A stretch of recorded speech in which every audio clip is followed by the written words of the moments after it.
రేవంత్ రెడ్డి గారికి కూడా నా ధన్యవాదాలు తెలియజేసుకుంటున్న అధ్యాపకులకి మీ అందరికీ చేదోడు వాదోడుగా ఉన్నందుకు. మిత్రులారా, కేవలం ఈ బ్లాంకెట్ల పంపిణీ కార్యక్రమంతోనే కాదు, మీ అందరికీ ఎప్పుడు ఏ అవసరం ఉన్నా కూడా తప్పకుండా రాష్ట్ర ప్రభుత్వం చేదోడు వాదోడుగా ఉంటది. ఇప్పటికీ అందుబాటులో ఉండే నేను కూడా మీ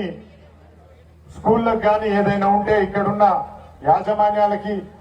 అధ్యాపకులకు కూడా నేను విన్నవించుకుంటున్నాను. మీ స్కూళ్ళకి ఏదైనా అవసరం ఉంటే నా దగ్గర రండి, తప్పకుండా నా సొంత మీ